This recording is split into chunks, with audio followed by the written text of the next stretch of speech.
अस्सलामुअलैकुम, आप देख रहे हैं समा। मैं हूं फवाद ज़ैदी और मैं हूं सिद्रा मीर। बुलेटिन का आगाज करते हैं। सबसे पहले बात करेंगे मौलाना फजलुर रहमान की, जो मरियम नवाज से मुलाकात के लिए पहुंच गए। हुकूमत मुखालिफ तहरीक की हिकमत अमली क्या होगी, हुकूमत को कैसे टफ टाइम दिया जाएगा। जाती उम्रा में मौलाना फजलुर रहमान और मरियम नवाज की मुलाकात जारी है। मुलाकात में हुक्मरानों के गिर्द घेरा तंग करने का फैसला किया गया है। लीगी क़यादत के खिलाफ बगावत के मुकदमात पर भी बातचीत की गई है। मज़ीद जान लेते हैं। समा के नुमाइंदे आरिफ मलिक हमारे साथ मौजूद हैं। आरिफ मलिक, बताइएगा कि मौलाना फजलुर रहमान की और मरियम नवाज की बड़ी अहम मुलाकात इस वक्त जारी है। मुलाकात में अब तक क्या बातचीत हुई है, कुछ पता चल पाया है? जी, ये पीडीएम के जो सरबराह है मौलाना फजलुर रहमान, वो जाती उम्रा पहुंचे और उन्हें वेलकम किया गया है मरियम नवाज की जानिब से। और इसमें मौलाना फजलुर रहमान के साथ जो वफ्द था वो भी मौजूद है और लीगी सीनियर रहनुमा भी इस मुलाकात के अंदर मौजूद है। इस मुलाकात में जो पीडीएम ने जो हुकूमत मुखालिफ तहरीक शुरू की है उसके ऊपर मुशावरत की जा रही है और जो बगावत के मुकदमात जो लीगी रहनुमाओं के ऊपर हुए हैं, नवाज शरीफ के ऊपर हुए हैं, उस पर बातचीत की गई है। और इसमें हुकूमत मुखालिफ एहतजाज में शिद्दत लाने के हवाले से बात की गई है कि उस पर मुख्तलिफ तजावीज़ पेश की गई हैं और इस पर मुख्तलिफ तजावीज़ के ऊपर जो है वो बातचीत भी की जा रही है।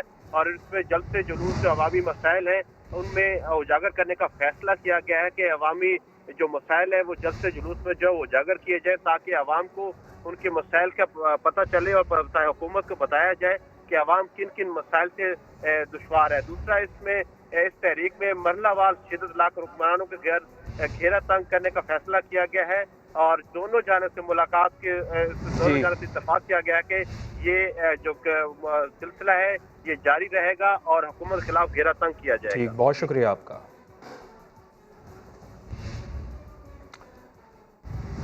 एवनफील्ड और अल अजीज़िया रेफरेंसेस में बड़ी पेशरफ्त। मियां नवाज शरीफ को इश्तिहारी करार देने की कार्रवाई शुरू हो गई है। इस्लामाबाद हाई कोर्ट ने अदालती हुक्म के बावजूद सरेंडर न करने पर बजरिया इश्तिहार तलबी का हुक्म दे दिया है। अदालत ने विफाकी हुकूमत को 2 दिन में इश्तिहारात के अखराजात जमा कराने की भी हिदायत कर दी। रिपोर्ट करेंगे सुहेल रशीद। एवनफील्ड और अल अजीज़िया रेफरेंसेस में नवाज शरीफ की अपीलों पर इस्लामाबाद हाई कोर्ट में समाअत। अदालत के हुक्म पर मियां साहब पेश न हुए, वारंट गिरफ्तारी की वसूली में हीलो हुज्जत से काम लिया। इस्लामाबाद हाई कोर्ट ने मियां साहब की तलबी के इश्तिहार जारी करने का हुक्म दे दिया। साबिक वजीर आजम को इश्तिहार जारी होने के 30 दिन के अंदर अदालत में पेश होना होगा। नवाज शरीफ तक वारंट गिरफ्तारी भिजवाने की कितनी बार कोशिश की, बरतानिया में पाकिस्तानी हाई कमीशन के फर्स्ट सेक्रेटरी दिलदार अली अबड़ो ने हलफ उठाकर सब बता दिया। वीडियो लिंक पर बयान कलम बंद कराते हुए बताया, नवाज शरीफ के जाती मुलाजिम याकूब ने वारंट लेने से इनकार किया, फिर रॉयल मेल के जरिए वारंट्स भेजे गए। ऑनलाइन ट्रैकिंग नंबर बताने के साथ साथ रसीदें भी अदालत को दिखा दी।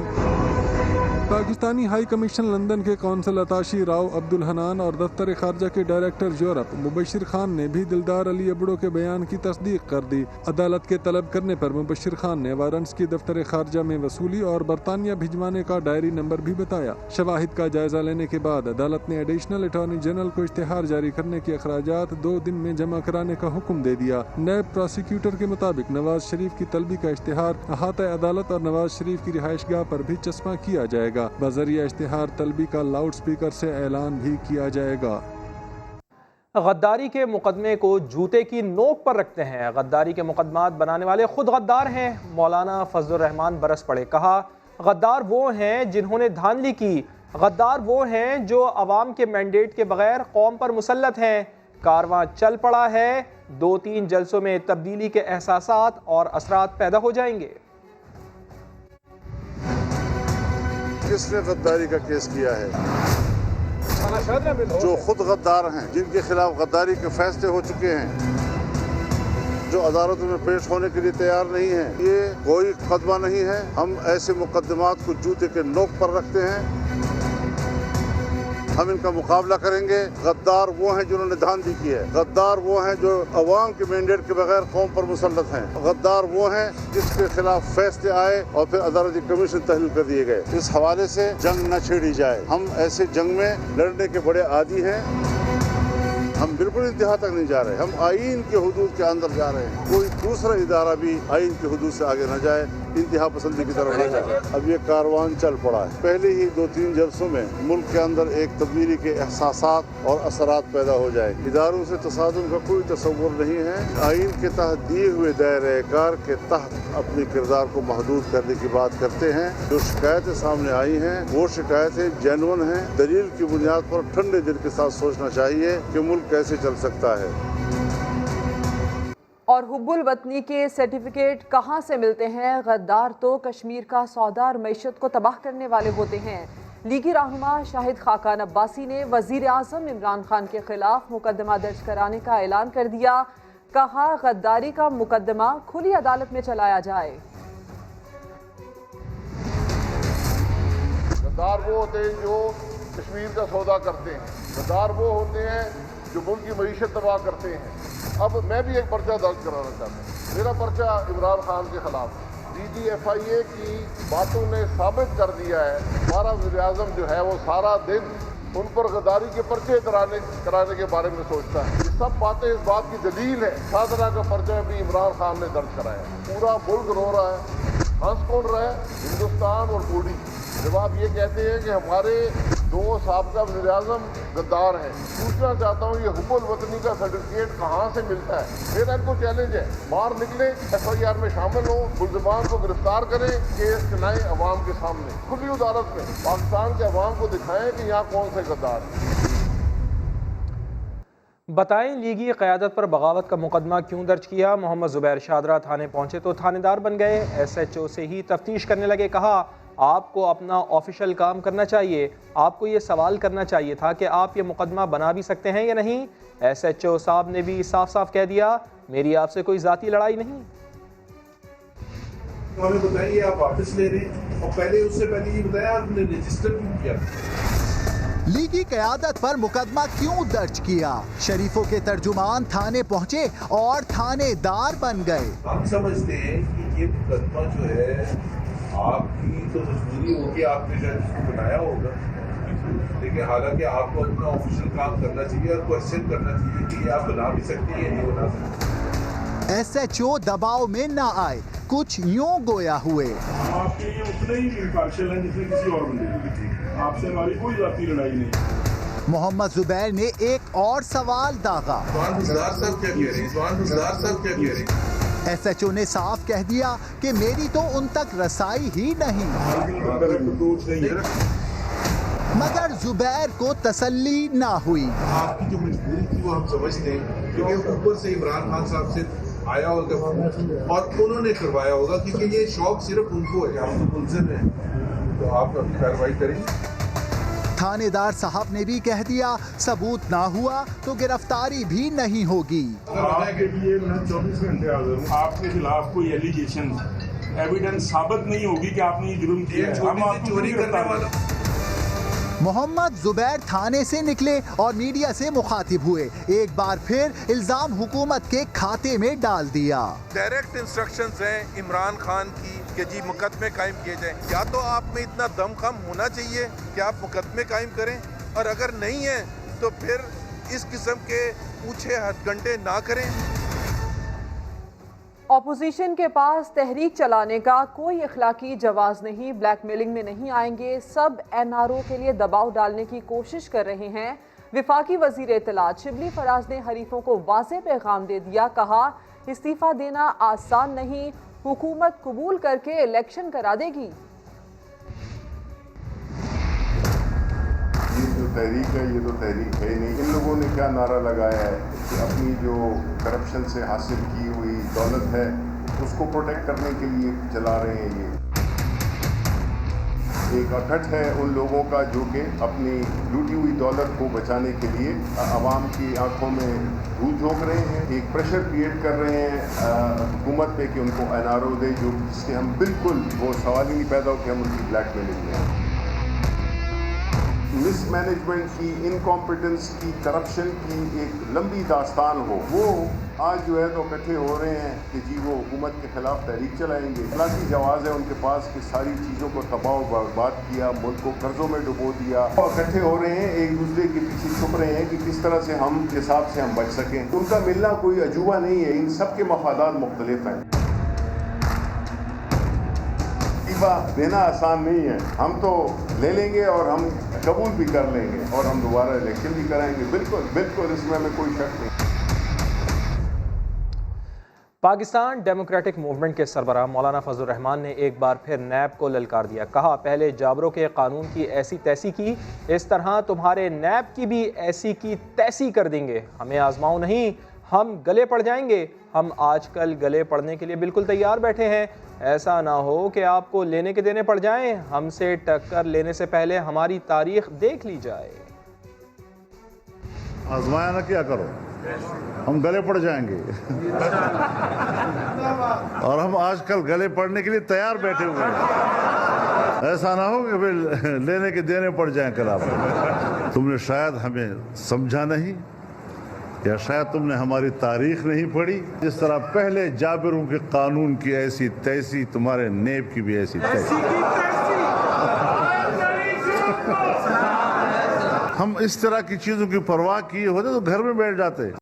पीडीएम ने कराची जना बाग में 18 अक्टूबर को जलसे का ऐलान कर दिया। निसार खोड़ो कहते हैं, कौम को यकजा करने के लिए बहुत बड़ा इत्तेहाद बन चुका। हुकूमत की कारकर्दगी ऐसी नहीं कि उसे अवाम पर मजीद मुसल्लत रहने दिया जाए। संजय साधवानी की रिपोर्ट।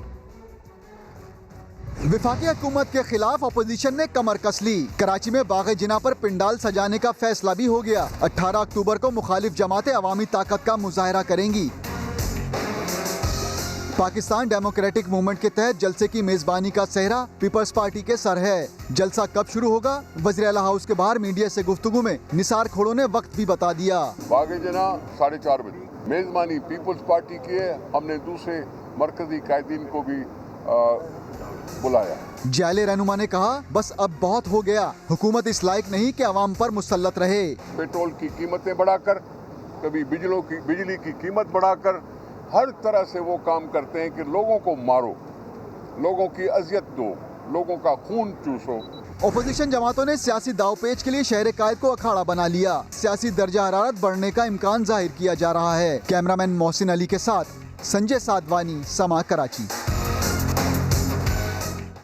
पीपल्स पार्टी के साबिक सदर मखदूम अमीन फ़हीम के बेटे को करप्शन केस में नाअहल करार दे दिया गया। एहतसाब अदालत ने मखदूम जलीलुज़्ज़मा की प्ली बारगेन की दरख्वास्त मंजूर करके रिहाई का हुक्म दे दिया है। वो 10 साल तक इलेक्शन नहीं लड़ सकेंगे। पीपल्स पार्टी के साबिक सदर मखदूम अमीन फ़हीम के बेटे की करप्शन केस में प्ली बारगेन की दरख्वास्त मंजूर। एहतसाब अदालत हैदराबाद ने मखदूम जलीलुज़्ज़मा को रिहा कर दिया। रहनुमा पीपल्स पार्टी ने नैब को 1.5 करोड़ रुपए का पे ऑर्डर जमा करा दिया। साबिक ताल्लुका नाजिम अब 10 साल तक इलेक्शन लड़ने और पब्लिक ऑफिस में ओहदा रखने के लिए नाअहल करार दिए गए हैं।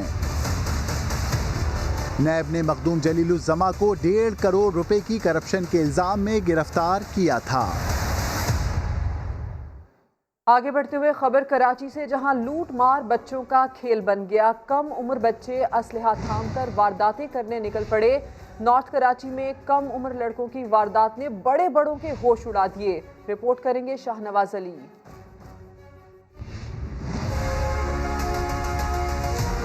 कराची में लूट मार और छीना झपटी की वारदातें बच्चों का खेल बन गईं। शहर में आए रोज स्ट्रीट क्रिमिनल्स शहरियों को मोबाइल फोन्स, नकदी और कीमती अशिया से महरूम कर रहे हैं और पुलिस गफलत की नींद के मजे लूट रही है। नॉर्थ कराची में कम उम्र बच्चों की वारदात ने बड़े बड़ों के छक्के छुड़ा दिए। बच्चों की शहरियों से लूट मार की फुटेज भी मंजर आम पर आ गई।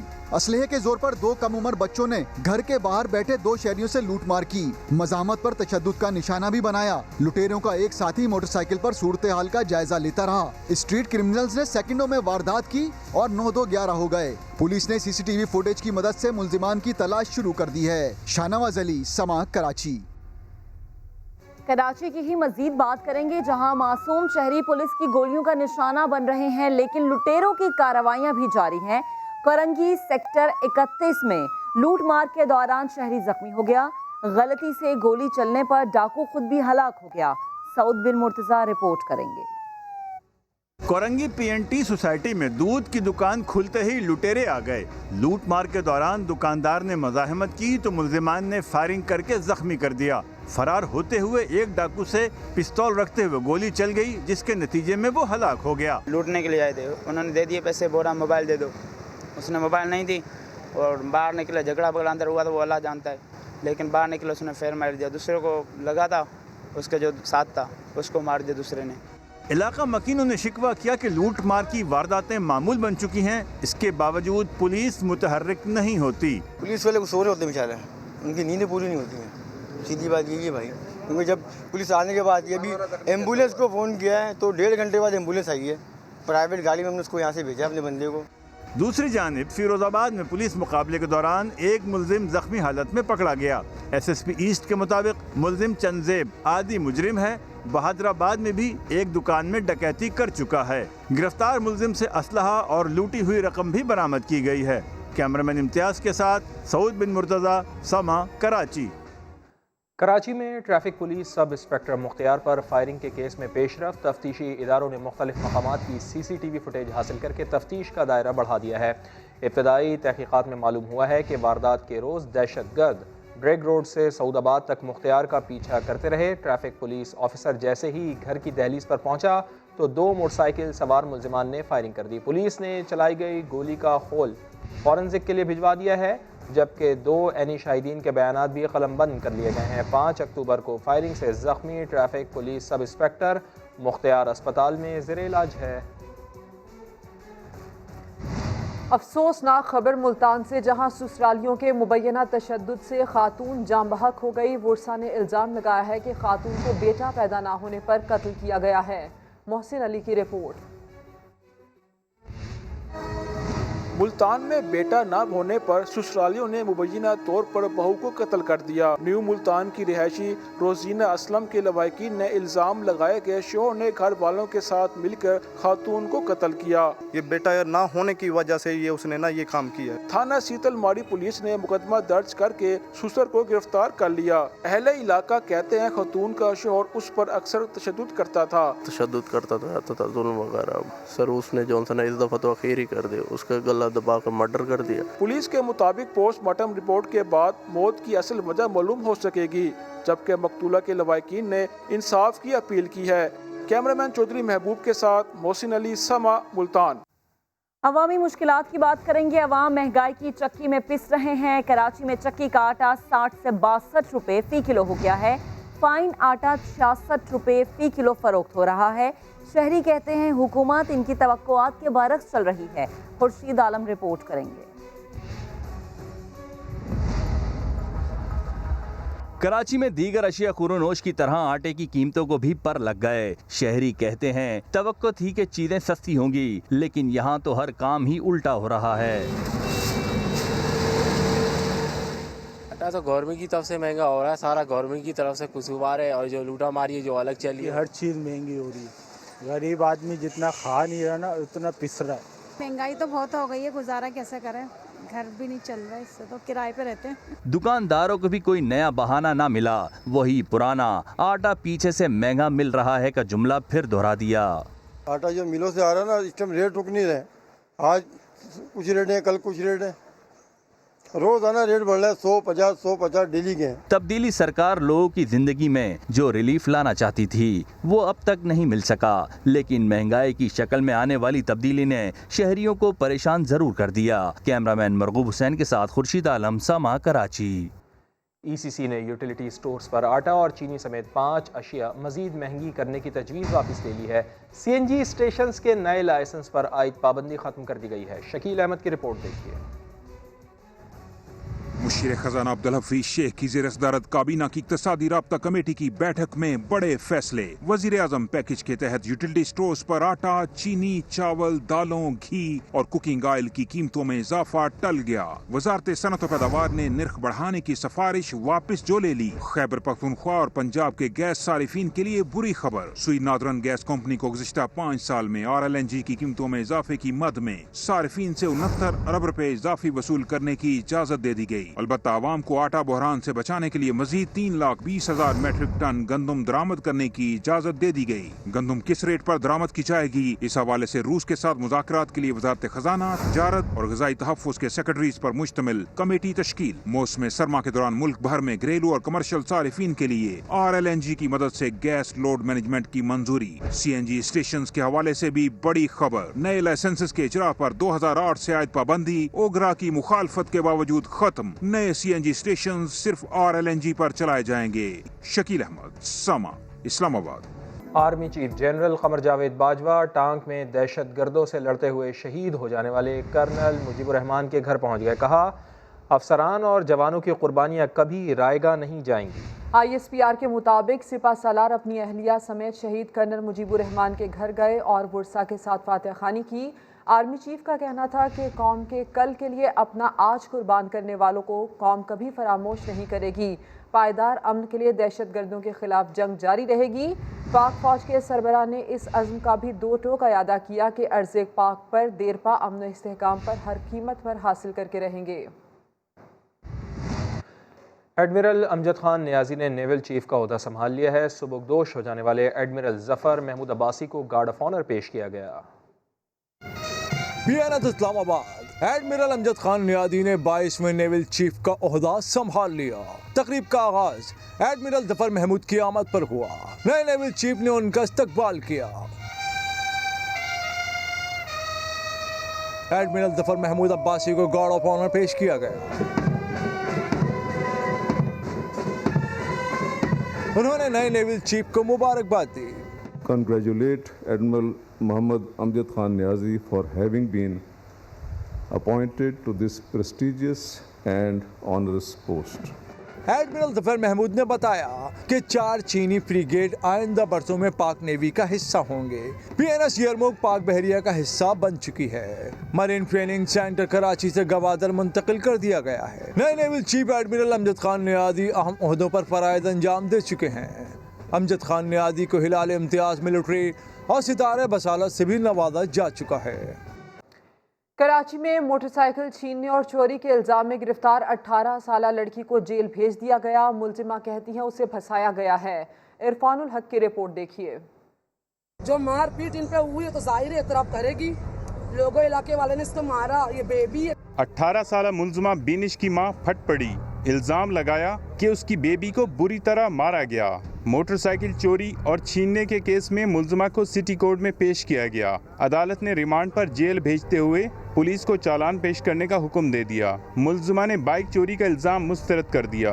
मैं गया हुआ था मामू का घर, नहीं सही है, वहाँ पे मेरे को कुछ भी पता नहीं। मैं गाड़ी तो चला लेता हूँ, सही है, गाड़ी तो मैं चलाता हूँ। तो आगे से मैंने उससे गाड़ी मांगा, भाई मेरे को थोड़ा गाड़ी दे दे। तो आगे गाड़ी उसने मेरे को हाथ में दे दिया। जब मैं आगे जा रहा था तो बंदों ने मेरे को पकड़ लिया। बज़ाहिर लड़का दिखने वाली मुलजिमा की वालदा कहती है उसकी बेटी को मामू के बच्चों ने फंसाया। फंसाया किसने है? मामू ने फंसाया है। मामू के बच्चों ने, उसके लड़का, उसके दूसरे दोस्त थे जिन्होंने बाइक चोरी किया। इसको पता नहीं था कि गाड़ी चोरी की है। तफ्तीशी अफसर के मुताबिक मुलजिमा का ताल्लुक बाइक चोरी और छीनने वाले ग्रुप से है। उसके 2 मफरूर साथी छोटू और डाडा की तलाश जारी है। इरफानुल हक, समा, कराची। कराची बलोच कॉलोनी के करीब तेज रफ्तार डंपर गाड़ियों पर चढ़ दौड़ा। 5 गाड़ियों को नुकसान पहुंचा। एक शहरी मामूली जख्मी हुआ। सऊद बिन मुर्तजा की रिपोर्ट में मजीद जानिए। कराची शहर हादसों का शहर बन गया। दिन दिहाड़े सड़कों पर दौड़ती माल बरदार गाड़ियां भी किसी बड़े हादसे का सबब बन सकती हैं। बलोच कॉलोनी के करीब भी एक तेज रफ्तार डंपर बेकाबू हुआ और सड़क पर चलती गाड़ियों पर चढ़ दौड़ा। हादसे में 5 गाड़ियों को नुकसान पहुंचा, जिनमें से 3 ज्यादा मुतासिर हुई। वाक़े के बाद मुश्तइल शहरियों ने ड्राइवर को डंपर से उतारा और तशद्दुद के बाद पुलिस के हवाले कर दिया।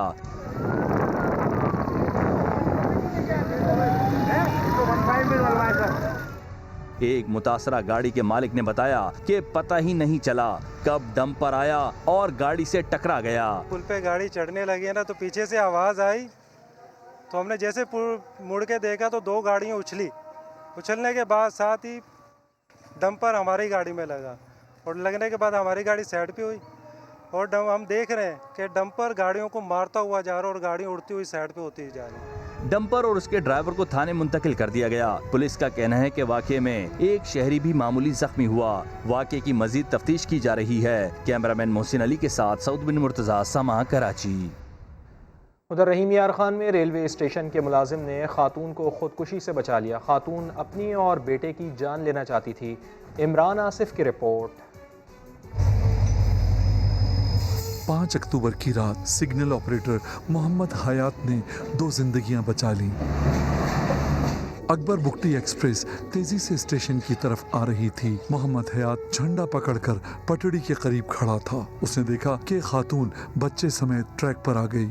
मेरी निगाह पे मैंने देखा, मेरा अफसोस आया। बच्चे को देख के मैंने दौड़ के उसको जो है ना पीछे धकेल दिया।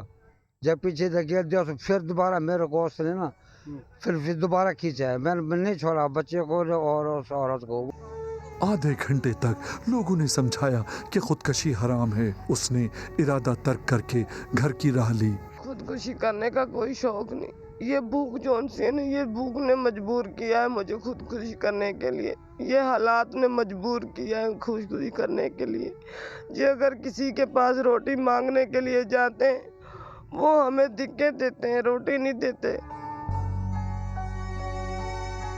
मोहम्मद हयात को कोई सिला न मिला, लेकिन उसका दिल मुतमईन है कि अचानक छोटी सी कोशिश ने माँ और बच्चे को नई जिंदगी दे दी।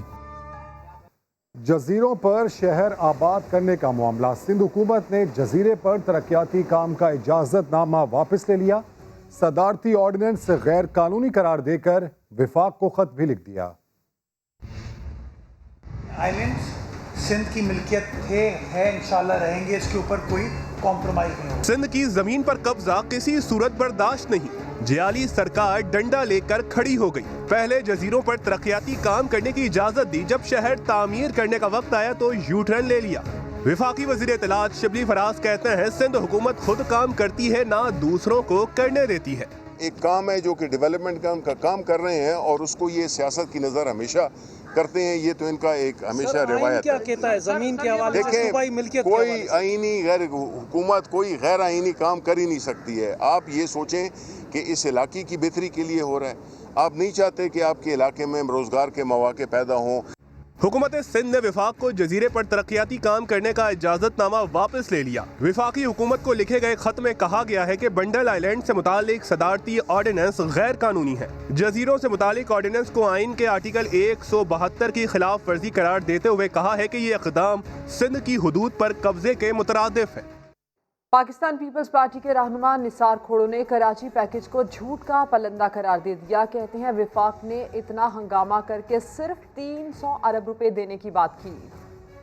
ये ढोंग है, ये झूठ है कि 1100 अरब रुपए 1100 अरब रुपए इस हुकूमत ने नहीं दिए। 750 अरब रुपए पहले हमने रखे हुए हैं। इतना बड़ा हंगामा करके 300 अरब रुपए की जो बात की है वो भी 4 सालों में पूरी होगी। टक्का अभी तक नहीं आया। ये झूठ का पलंदा जो है ना वो बहुत देर तक चलता नहीं है। मैं नहीं समझता कि वज़ीर आला मौजूद था जब उन्होंने पैकेज का अनाउंस किया, जब उन्होंने प्रेस कॉन्फ्रेंस की तो नहीं था। हमारा सिंध है, अगर कहते हो कि सिंध इतना टैक्स जमा करता है पाकिस्तान की किटी में तो हमारा हक है, हम पर ये एहसान नहीं है। इमरान खान के जाती पैसे नहीं है। और कोरोना की पाबंदियों में इंडियन जोड़े ने बरतानिया में मेहमानों को शादी में कैसे बुलाया, आपको दिखाते हैं इस रिपोर्ट में। कोरोना वबा की दुनिया, बरसते बादल और सिर्फ 15 मेहमानों की हद। इंग्लैंड काउंटी एसेक्स में एक इंडियन जोड़े ने फैसला किया कि कुछ ऐसा किया जाए कि बहुत सारे मेहमान शादी में शरीक भी हो जाएं, बारिश से बच जाएं, खूब सारा खाना खाएं और हल्ला गुल्ला कर जाएं और तकरीब को ये लम्हे यादगार बना जाएं।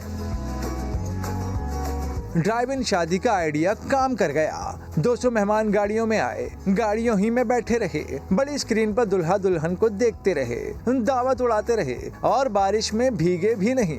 दुनिया भर से 300 मेहमान वीडियो लिंक के जरिए भी शरीक हुए। यूरोमा पोपट और वेनाल पाटिल शादी के बंधन में बंध गए।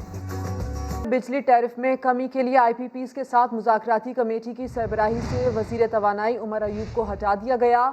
मुशीर खजाना अब्दुल हफीज शेख नए सरबराह मुकर्रर कर दिए गए। तफसीलात जान लेते हैं। समग्र नुमाइंदे वहाब कामरान हमारे साथ मौजूद हैं। वहाब, वजह क्या है इसकी? देखिए फवाद, उमर अयूब के हवाले से एतराज किया जा रहा था कि उनके करीबी रिश्तेदार पावर प्लांट के कारोबार से मुंसलिक हैं, जिसके बाद उमर अयूब को बिजली टैरिफ में कमी के लिए IPPs के साथ मुज़ाकराती कमेटी की सरबराही से हटा दिया गया है और उनकी जगह मुशीर खजाना डॉक्टर अब्दुल हफीज शेख को मुज़ाकराती कमेटी का सरबराह मुकर्रर कर दिया गया है। ताहम विफाक के वजीर की हैसियत से उमर अयूब जो है वो कमेटी का हिस्सा रहेंगे और IPPs में मुआहदों के हवाले से भी कहा जा रहा है कि मुजाहरे। ठीक है, बहुत शुक्रिया आपका वहाब। पाकिस्तान एयरफोर्स ने इस्लामाबाद लाहौर मोटरवे पर तैयारों की लैंडिंग की मशक़ें की। उस्मान खान की रिपोर्ट देखिए। मुख्तलिफ एयर बेसिस से उड़कर इस्लामाबाद लाहौर मोटरवे पर लैंडिंग। ये मुजाहरा हिस्सा है पाक फजाइया के तैयारों की जंगी तैयारियों का। मुख्तलिफ स्क्वाड्रन से ताल्लुक रखने वाले लड़ाका और तरबियती तैयारों ने मश्क में हिस्सा लिया। जंगी तैयारों ने मोटरवे पर लैंडिंग के बाद अपनी एयर बेसिस पर वापसी से पहले रिफ्यूलिंग भी की। वफाकी वजीर बराए मवासलात मुराद सईद तकरीब के मेहमान खुसूसी थे। उनका कहना था कि पाक फजाइया अपनी पेशा वराना सलाहियतों की बिना पर काबिल कदर है। Air vice marshal Zafar Aslam ने मशकों के इनकाद के लिए मुख्तलिफ इदारों बिलखसूस नेशनल हाईवे अथॉरिटी और मोटरवे पुलिस के बाहमी तावन और हम आंगी को सराहा। इस मशक का बुनियादी मकसद जंगी हालात में मुल्क की वसीओ अरीज सड़कों के जाल को बतौर रनवे इस्तेमाल करते हुए जंगी कार्रवाइयाँ जारी रखने के लिए फजाइया के लड़ाका हवाबाजों की तरबियत थी। और जब तक गोरे चिट्टे नहीं होंगे आपकी शादी नहीं होगी, इश्तिहारात में ऐसा तासुर ना दिया जाए। वजीर मुमलिकत जरताज गुल ने कॉस्मेटिक कंपनीज को मनफी इश्तिहारी मुहिम पर खबरदार कर दिया। स्किन वाइटनिंग क्रीम है, स्किन को तो ये डैमेज करती हैं। कैंपेन एक ऐसी खतरनाक चल रही होती है मीडिया के ऊपर जिसमें वो कहते हैं कि अगर आप सफ़ेद नहीं होंगे, अगर आप चिट्टे नहीं होंगे तो आपकी शादी नहीं हो सकती है। अगर आपका कोई डार्क कॉम्प्लेक्शन है तो वो कोई बहुत बड़ी पता नहीं कोई इशू है। ये सिर्फ खवातीन में ही नहीं, ये मर्दों की भी ऐसी स्किन वाइटनिंग प्रोडक्ट्स हैं जो मर्दों के लिए भी प्रॉपर एक कैंपेन है। ये जितने भी कॉस्मेटिक्स प्रोडक्ट पाकिस्तान में बनती है या इंपोर्ट होती हैं, हमने उनके तमाम CEOs के साथ एक कॉन्फ्रेंस और वर्कशॉप रख रहे हैं। हम ये अवेयरनेस भी देंगे और उनको ये बताएंगे भी सही कि आप ज़रूर स्किन को अच्छा हमारे करें, लेकिन आपको अपनी कैंपेन बदलने की ज़रूरत है कि आप ज़रूर अपनी प्रोडक्ट बेचें, लेकिन इसमें से ये कॉम्प्लेक्स का एलिमेंट जो है वो निकाल दें कि किसी कलर स्किन को टारगेट ना करें। व्हाइट हाउस के बाद कोरोना वायरस ने पेंटागन पर भी हमला कर दिया है। Chairman joint chiefs of staff समेत कई जर्नल आइसोलेशन में चले गए हैं। सदर ट्रंप के इर्द गिर्द के लोग मुसलसल कोविड-19 से मुतासर हो रहे हैं। डोनाल्ड ट्रंप के मुशीर और उनकी तकरीर लिखने वाले स्टीफन मुलर भी वायरस का शिकार हो गए। अमरीकी कोस्ट गार्ड के वाइस कमांडेंट एडमिरल चार्ल्स रे का टेस्ट भी मस्बत आया। Chairman joint chiefs of staff general mark मिली भी आइसोलेशन में चले गए। दीगर आला फौजी क़यादत भी आइसोलेशन में है। जर्मन पार्लियामेंट में 17 जनवरी 2021 तक के लिए अरकान पर मास्क पहनना लाजमी करार दे दिया गया है। खिलाफ वर्जी करने वालों को न सिर्फ इमारत में दाखिले से रोक दिया जाएगा, जबकि उन पर 25,000 यूरो तक जुर्माना भी किया जा सकता है। जबकि सिंगापुर के वजीर आज़म ने कोरोना के दिनों में बच्चों की पैदाइश पर वालिदैन को इजाफी बोनस देने का ऐलान किया है। और छाती का कैंसर पाकिस्तान में तेजी से बढ़ने लगा। हर 9 में से एक खातून मूजी मरज के खतरे से दो चार हैं। सिर्फ खवातीन ही नहीं, मर्द भी इस मरज का शिकार हो रहे हैं। इस्लामाबाद से देखिए अरहम खान की रिपोर्ट। गुलाबी अक्टूबर, छाती के सरतान के हवाले से आगाही का महीना। सदर मुमलिकत की अहलिया बेगम समीना आरिफ अलवी मूजी मर्ज के हवाले से आगाही देने में पेश। डॉक्टर्स की ख्याल है कि आफ्टर 20 ईयर्स के बाद आप सेल्फ डायग्नोसिस बहुत ज़रूरी है। ये सिर्फ औरतों में नहीं, आदमियों में भी। जल्दी अगर ये आप समझ लेंगे, देख लेंगे तो इससे जिंदगी बचेगी। ब्रेस्ट कैंसर के मरीजों की तादाद के लिहाज से एशियाई ममालिक में पाकिस्तान पहले नंबर पर। ये ज़्यादातर हार्मोन डिपेंडेंट होता है, कुछ जगहों में मरूसी होता है, कुछ जो वेस्टर्न लाइफस्टाइल है, जिस तरह फैटी डाइट्स हैं, सब्जियां, फ्रूट, इन चीज़ों को कम करना, लैक ऑफ फिजिकल एक्टिविटी, वजन बढ़ना, ये लिंक्ड है। खवातीन के साथ साथ मर्द भी इस खतरनाक बीमारी से महफूज नहीं। तिब्बी माहिरीन कहते हैं अगर छाती के कैंसर की अलामात मौजूद हों तो शर्माएं नहीं, बिना हिचकिचाहट डॉक्टर से रुजू करें। छाती के सरतान का वाहिद इलाज बर वक्त तशखीस है, लिहाजा बीमारी को छुपाएं नहीं, इलाज कराएं। कैमरामैन अजब गुल के साथ अरहम खान, समा, इस्लामाबाद। विजिट कीजिए हमारी वेबसाइट sama.tv। इसके अलावा आप हमें फेसबुक और ट्विटर पर भी ज्वाइन कर सकते हैं। एक ब्रेक के बाद होंगी हेडलाइंस, देखते रहिए समा।